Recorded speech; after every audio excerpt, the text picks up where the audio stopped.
Thank you, Mr. Speaker. Mr. Speaker, I'm very glad to be up here tonight to speak about the crude oil tanker moratorium on BC's west coast. Now, I was asked a little while ago if I would speak on C-48, and I jumped at it. I said, yes, I would like to speak about Bill C-48 and the moratorium on the tankers. Now, this Moratorium Act, Mr. Speaker, is not protecting the west coast. Let's just face it. It's not protecting Canadians. It's not helping our Aboriginal neighbours. If we really look down at what this is all about, it's about the Prime Minister making a promise during the last election that he would stop shipment of oil from Canada. He would put a moratorium on tankers on the west coast.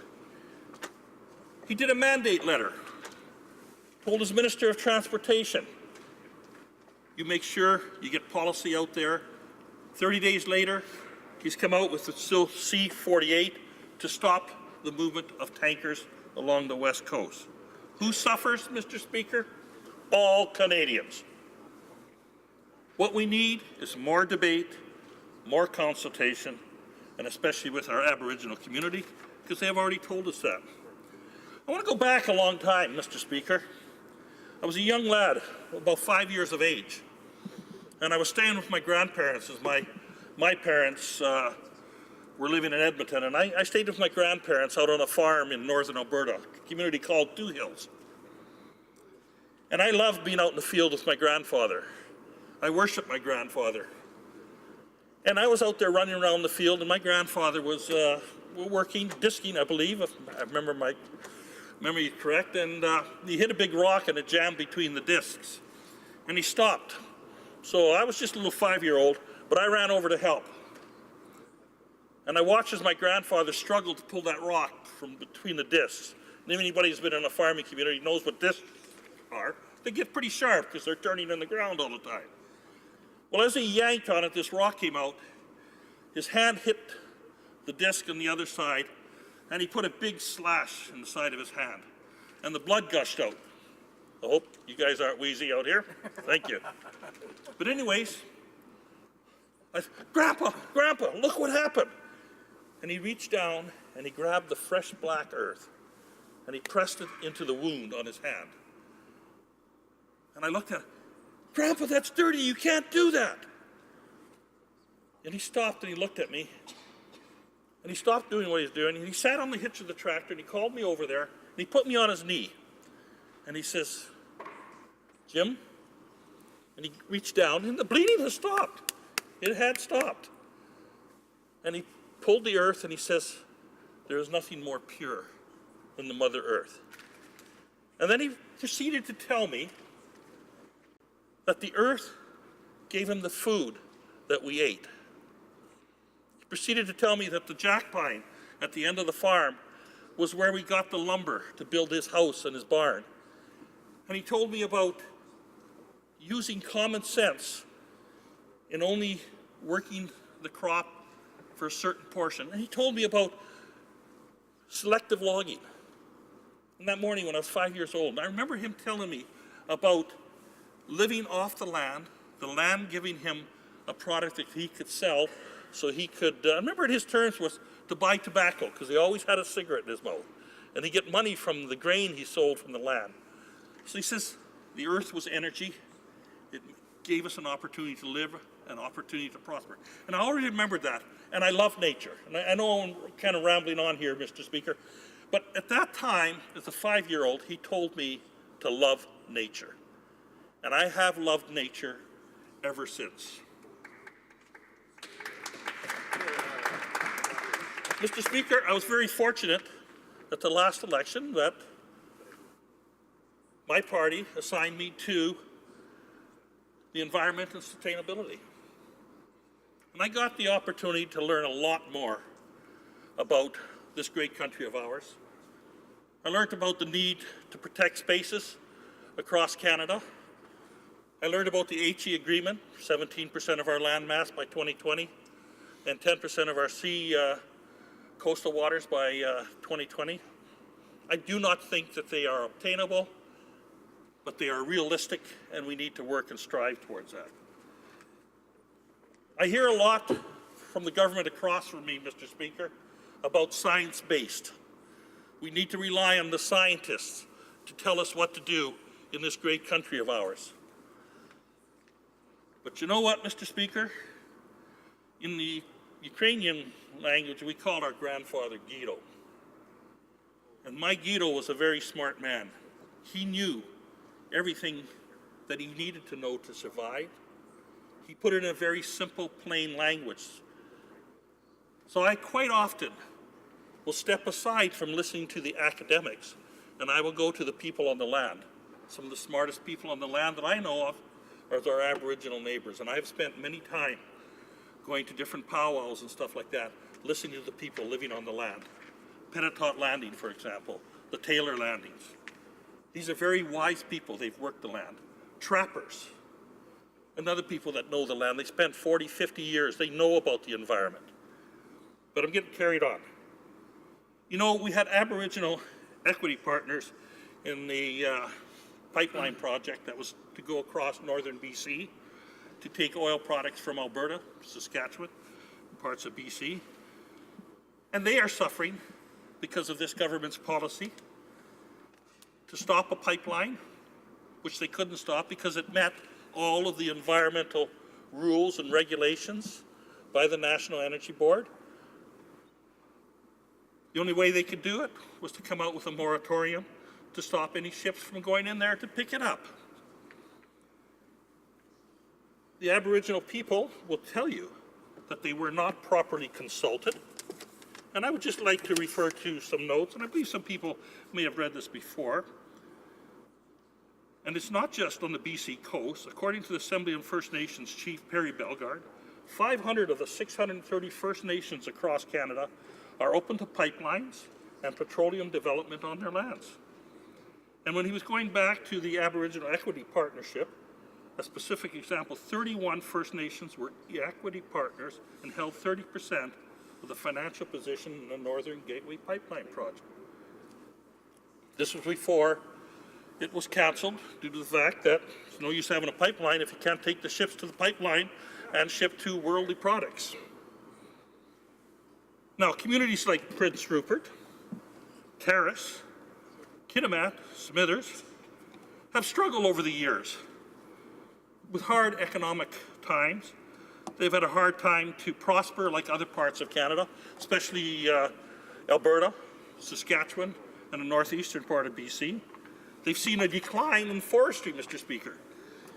Why? Is there a decline in the market? No, there was a decline because of the pine beetle, destroying a great portion of BC's pine forests. And guess what, Mr. Speaker? Those pine beetles wandered into Jasper National Park, Banff National Park. If you drive through the park, which isn't part of my riding, you will see that a great portion of the park is brown now. No more green trees. The pine beetles have devastated. But what's worse, they've got mad at the park and they've left the park and they're now moving into the pine forests of Alberta. In fact, the latest statistics that come out, from last year to this year, the amount of trees being affected in Alberta are tenfold, Mr. Speaker. The communities I mentioned earlier are struggling. A pipeline, Northern Gateway Pipeline, would have been good for those communities. It would be great for the economy of those communities, and it would have helped the Aboriginal communities to grow and prosper in the future, to give their youth new goals and ideas and places to go. It would have helped in education. They lost billions because of the moratorium on ships. And if you don't have the ships, it's no use having a pipeline to the coast. Mr. Speaker, my riding is called the Yellowhead. Oil and gas is very important to my riding. It's very important to me. It's very important to my family. My son-in-law has a small company that works directly in the oil patch. It's kind of related to fracking and other types of ventures. But he employs close to 100 people. He makes a very good living from the oil patch. And I can tell you the 100 people working for him make a very good living for the oil patch. And the revenues received from the oil patch, whether it's in Canada, in Alberta, or Saskatchewan, or in northern British Columbia, bring a tremendous amount of revenue to this great country of ours, Canada. And a lot of that revenue is spent here in the central part of Canada. The Yellowhead is known as a major transportation corridor. Highway 16 runs right through the center of my riding from the east to the west. In fact, the Yellowhead Highway is known across Canada as a major transportation corridor that goes from Prince Rupert to Winnipeg. And I've traveled it from the west to the east and from the east to the west many times. And the pipeline was to follow a great portion of that highway through British Columbia. The Northern Gateway would have been beneficial to all Canadians if it would have been built, but it wasn't built because of a moratorium on shipping on the west coast, which would not allow ships to go to a port which could have had a pipeline to it. Mr. Speaker, I've also been to communities such as Prince Rupert, Terrace, Kitimat, Bella Bella, Bella Coola, Queen Charlotte, Masset, Stewart. I've been to every one of those communities personally. Mr. Speaker, I've been very fortunate in my working career to have lived on the West Coast. I have partied, I have lived with the Aboriginal communities on the West Coast throughout the interior of the British Columbia. I have sailed from Mexico to Alaska on the West Coast. I love the beauty of the West Coast of Canada, United States. I've been at the Hectic Straits, the Queen Charlotte Sound, the Dixon Entrance. I'm a pilot. I have flown from Mexico to Alaska. I have landed on many of the pristine coastal beaches of British Columbia. It is one of the most beautiful places in the world. And if you have the opportunity, and I've been so fortunate in life to have had the opportunity to have traveled into many of the inlets, onto many of the beaches, to meet with many of the local people. The one thing in my travels is that, yes, we need to protect our coastal waters. It doesn't matter whether it's the west coast of British Columbia or the east coast of Canada or the Arctic. We need to protect those. And as I said, I've been fortunate. I've also traveled extensively on the east coast, and I have traveled in the Arctic. I cherish the beauty of all of Canada and the need for us to protect all parts of Canada. But I also realize that Canada is an abundant country of many different types of energy, whether it's coal, whether it's oil or gas, whether it's our natural tree products, whether it's mining, aluminum, etc. This country from coast to coast to coast is abundant with natural resources.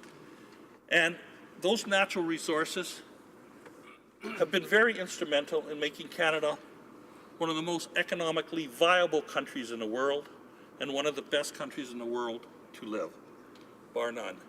I often tell when I meet youth in my riding of Yellowhead, younger people, I say, you know what? You've won the lottery. And they said, what do you mean, Mr. Eglinski? I says, well, you've been born in Alberta. We have an abundance of oil and gas energy. We have an abundance of coal. We have an abundance of agriculture. We have an abundance of forestry. And we are a tourist location for worldwide travelers. So I says, there's so many different fields and occupations that you could enter and go into and prosper in Alberta. But that's very true of a lot of our provinces. I think any member from any riding here can probably stand up and brag about his specific or her specific riding about the qualities of those. But it would all end up in Yellowhead being the greatest riding in Canada. I've said that a few times. And that might be a little bit of a debate. The west coast of British Columbia is beautiful. It's breathtaking. But so is the east coast of Canada, the Maritimes. They're all breathtaking, beautiful. The Arctic is breathtaking and beautiful.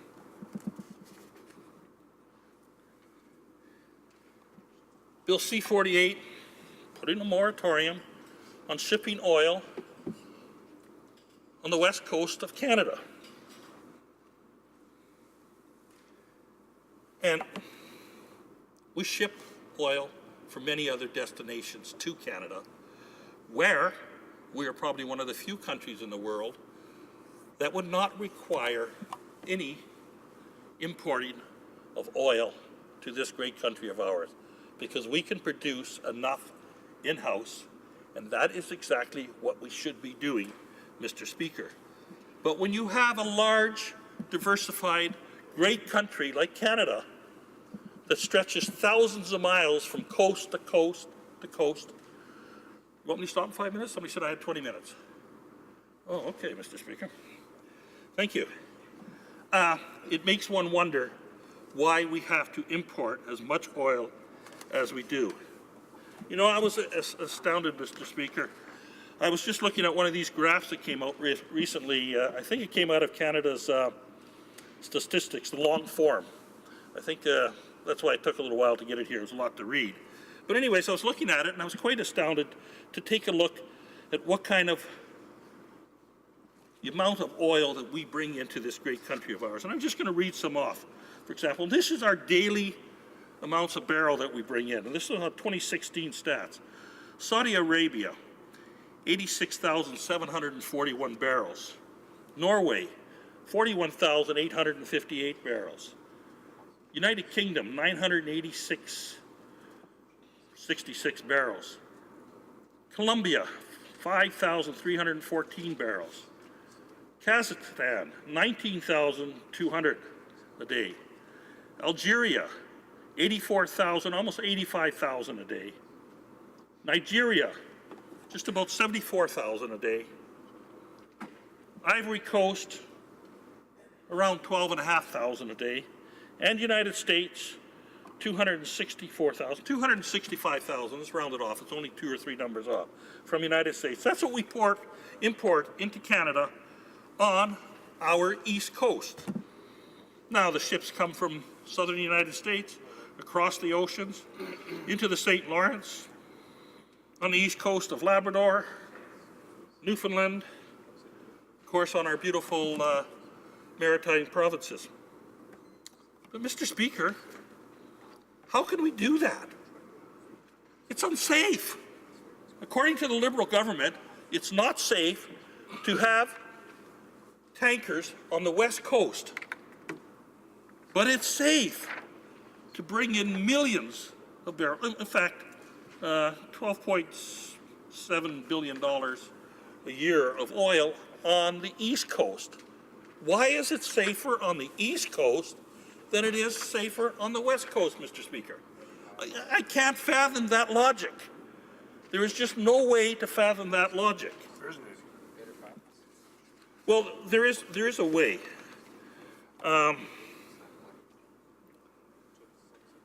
Many years ago, former Prime Minister under the name of Trudeau left Alberta. He was on a train, and I think he put his finger up to check the wind. And now we have his son, who is now Prime Minister, and it would almost appear that there seems to be another testing of the wind. And that testing of the wind, Mr. Speaker, I hate to say, is someone out there doesn't want to see Alberta, Saskatchewan, or even BC prosper because of our natural resources of oil and gas. And that, Mr. Speaker, is a shame. Mr. Speaker, since 1985, ships have been sailing up and down the west coast of British Columbia. They've been sailing under a mutual understanding agreement. We will stay off the west coast shore at least 100 kilometers. And when you study that route, Mr. Speaker, and I've studied that route because as a police officer, I also patrolled the West Coast, stationed there for a number of years. And if you look at the average, it's probably closer to 150 kilometers off the west coast of British Columbia, under a mutual understanding and agreement.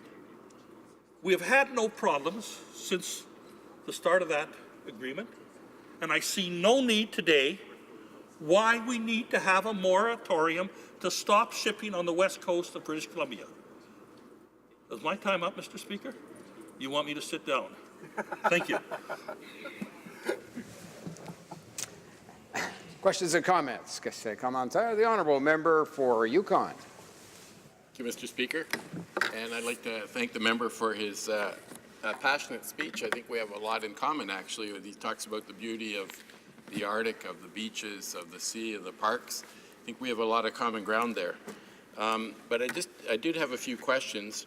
One, he talks about there's no problem as long as the ships are 100 kilometers off the west coast. But I was just wondering how he plans to get the oil from the shore to that through the first 100 kilometers. The second item, my second question is related to science. We've had two members now from the Conservatives support science. That's great. If you could just refer to any reports related to the tankers that he's talking about related to science. The member also mentioned that the Aboriginal people would not be helped by this. So I'm just wondering why there were so many Indigenous people that had a problem with this particular project. And he talked about the beauty of the beaches. And I know his writing is farther than mine from where the Exxon Valdez went on shore, but I know the decades of time there was pollution on those beautiful beaches.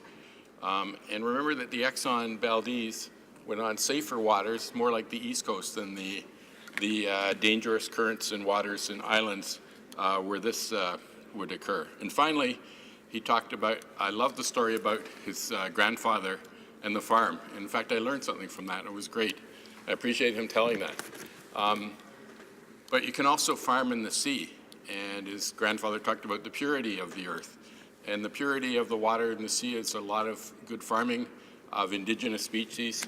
And why would want to risk that to the type of potential pollution from the Exxon, something like the Exxon Valdez? Thank you. The honourable member for Yellowhead. Well, thank you, Mr. Speaker. There was a lot of questions there, so if I do miss them, please pipe in and tell me which ones I'm missing. First of all, I did not think that we should be worried about going the 100 kilometers or 150 kilometers. I do not believe that there should be a moratorium on shipping on the West Coast. I believe that Canada has one of the strictest set of guidelines for shipping. We have proven that. We have had very few incidents in Canada of major tanker mishaps. But I will be the first one, Mr. Speaker, to say accidents do happen. Now, we want to put a moratorium on west coasts of British Columbia. And we're going to put a moratorium, but we're going to stop at the top end of the Dixon entrance. It doesn't make any common sense, guys. You know, it's a line. It's a line on the ocean. On that side of the line, the United States can ship. On this side of the line, you can't ship because it's in Canada. It doesn't make any sense. You go to Stewart, it's way up an inlet. Halfway up the inlet, you can't ship with a tanker. The other half of the inlet, you can ship with a tanker. It doesn't make common sense, as simple as that. We need to look at the safety, and if the safety rules are not strong enough, then we make them strong enough. If the ships are not safe enough, then we make them safe enough. But we can do that. To close one specific area off because of somebody's idiotical, unlogical idea and a promise on an election, very similar to making marijuana legal, it doesn't make a lot of sense. Now, I've missed some other ports there because I can't remember because I got carried away, but once I ask them again, I will answer them. Thank you. Questions and comments. The honourable member for Port Moody, Coquitlam. Thank you, Mr. Speaker, and I appreciate my honourable colleague's intervention, his comments to the House. And, you know, he commented on the moratorium and not needing a moratorium on the West Coast. But he also mentioned that mistakes happen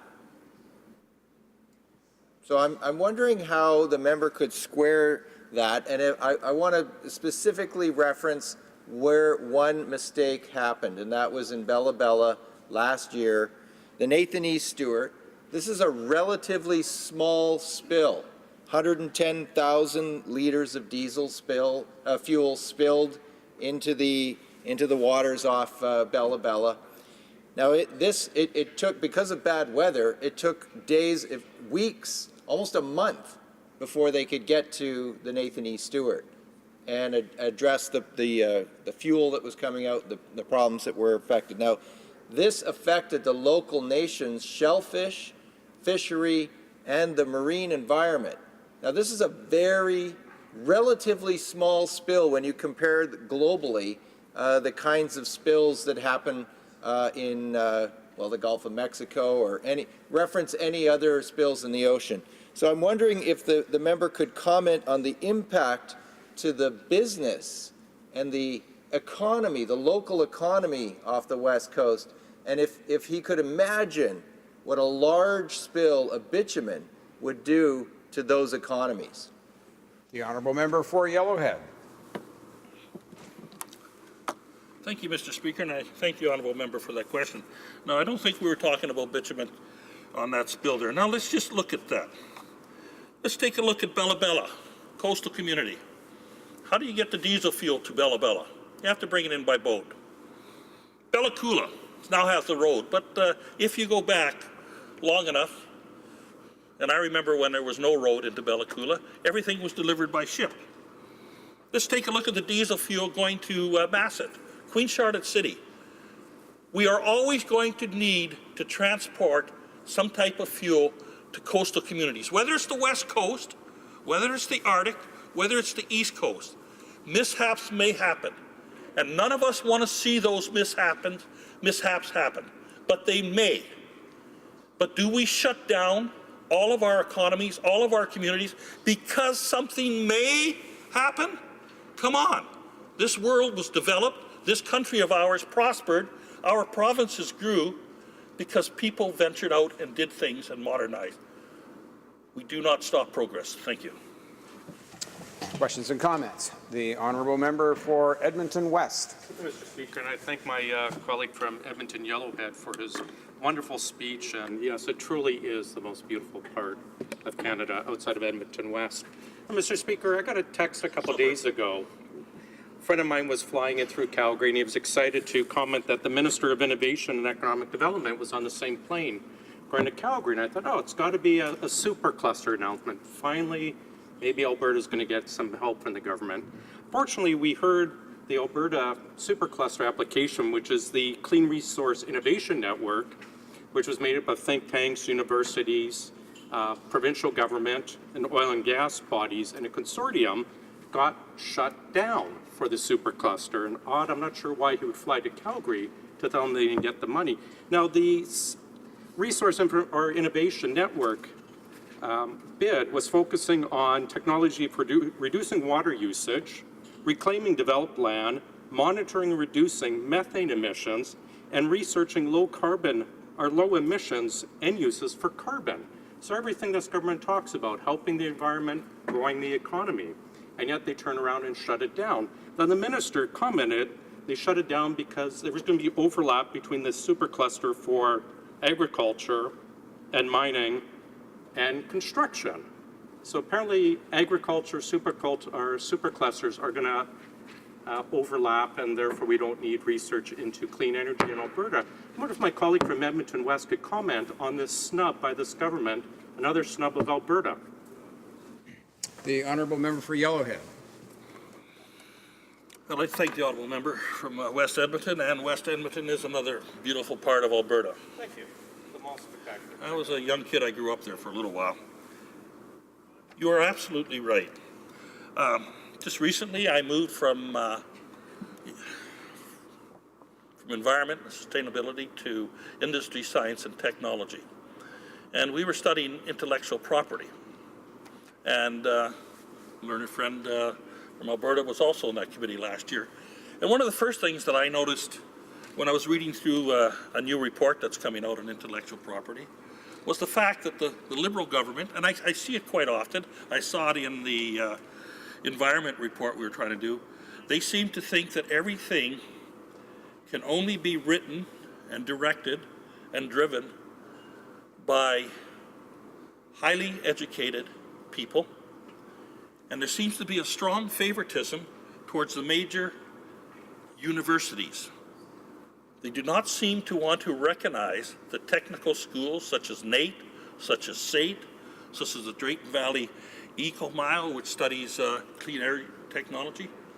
I argued recently, and I have to give credit to my Liberal counterparts on the committee, that they changed it to say all post-secondary and not leave it specifically to universities, because I was appalled by that. As I said earlier, I sometimes would listen to a trapper well before I would listen to a biologist, and I would listen to a farmer who's been on the land for 50 years before I'll listen to somebody who just got out of agricultural school and has a wealth of book knowledge but not a lot of experience. So I think that we need to address all avenues of education, post-secondary, technical, and everything.